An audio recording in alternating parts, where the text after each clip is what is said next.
Bismillahirrahmanirrahim. Allahumma salli ala Muhammad wa alihi tayyibin at-tahirin al-ma'sumin. En el nombre de Dios, el clementísimo, el misericordiosísimo, la bendición y la paz sean con el profeta Muhammad y su familia purificada. La relación entre la razón, el conocimiento y la fe. En primer lugar, tenemos que decir que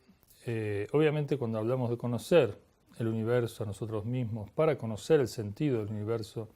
el sentido de la vida, el fin último, el principio de la vida, el fin de la vida, aquello que nos orienta en torno a hacia dónde vamos, de dónde venimos, etc. El instrumento para, digamos, conocer uno de ellos, no solamente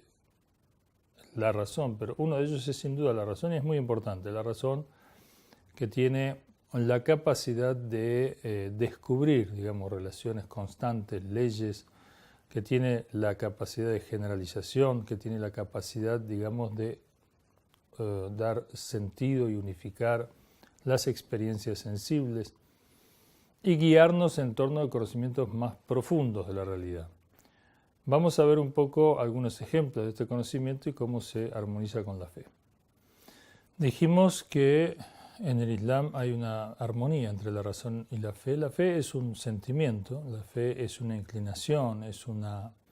digamos, actitud más que tiene que ver con el sentimiento, con la emoción, con la emotividad, un apego, un amor, una aceptación, una confianza, digamos, en las cuestiones, en las cosas. Y esta fe es alimentada por el conocimiento racional, de modo que están en perfecta armonía y complementariedad. De la misma manera que nosotros decimos, por ejemplo, que alguien se enamora, y el amor es un sentimiento, es una adhesión, es un apego, es un afecto, pero digamos, este sentimiento, este afecto, si está relacionado, fundado racionalmente, es mucho más estable, mucho más fuerte, mucho más profundo, más duradero, que un amor, digamos, llamado vulgarmente ciego. Un amor ciego es un amor sin fundamento, un amor, digamos, si se quiere, infantil o adolescente, que es medio fugaz, es cambiante, es inestable, en la medida que no está sustentado por conocimientos más sólidos, más estables y generales como son los que otorga la razón. Por ejemplo, es común que a veces algunos adolescentes digan que, por ejemplo, en el término del amor, digamos como ejemplo de fe en este caso, que digan que me gusta fulano, digamos, o estoy enamorado o enamorada de fulano o fulana, pero si se le pregunta ¿y por qué? No saben bien decir, o dicen algo muy superficial, digamos, ¿no?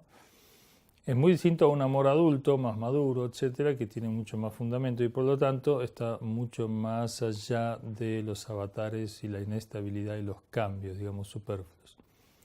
En este sentido vamos a ver un poco más de la relación entre la fe y la razón. Nosotros, si repasamos la mayoría de los hombres de ciencia, de filosofía, en Occidente inclusive, sostienen que la ciencia los ha llevado a descubrir que hay, digamos, un creador, que hay un diseñador, que hay un planificador, que la realidad muestra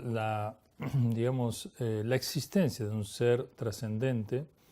cuyo saber es inabarcable y que cuanto más nos adentramos en el conocimiento, más tomamos conciencia de la magnificencia que tiene ese saber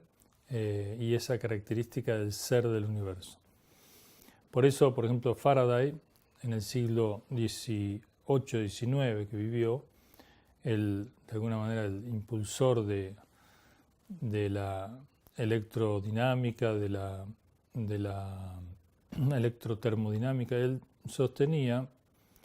que cuando se estudiaba, digamos, el libro de la creación, lo que uno descubría era que estaba escrito por el dedo de Dios, decía él simbólicamente.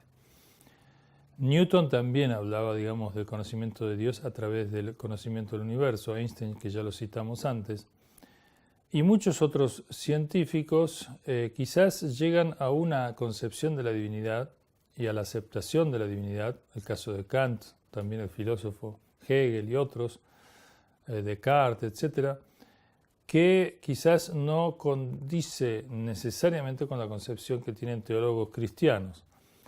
Pero esta diferenciación o esta incompatibilidad o este enfrentamiento o esta contradicción que parte de algunos dogmas de fe, que se llaman dogmas en el sentido de que no son racionalizables,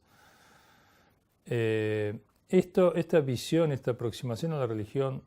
y estos fundamentos dogmáticos de la religión no es algo que exista en el Islam. Una cosa es decir que un principio dogmático, como por ejemplo el de la Trinidad, es irracional o es suprarracional. Si nosotros en el Islam decimos que la fe está fundada en la razón, entonces no puede haber una contradicción. Decir que, por ejemplo, un dogma está más allá de la razón es algo, digamos, no correcto, porque un dogma, en realidad, que no se puede fundar racionalmente, un dogma no necesariamente está por encima de la razón, sino que está en contra de la razón. Es decir, la razón sostiene el principio, por ejemplo, de identidad, el principio de no contradicción, pero, por ejemplo, el dogma de la Trinidad rompe con estos principios, es decir, uno no es idéntico a uno, sino es idéntico a tres, y uno puede ser uno y no uno a la vez, es decir, rompe los principios de la lógica del pensamiento y de la, digamos, de la noción de la realidad que tiene la razón, por lo tanto se dice que son irracionales, no suprarracionales. Por ejemplo, podemos sostener que la unicidad de Dios sí es un elemento, es una creencia, una idea, digamos, suprarracional. Eso lo vamos a explicar, si Dios quiere, en el próximo programa. Wassalamu alaikum wa rahmatullahi wa barakatuh.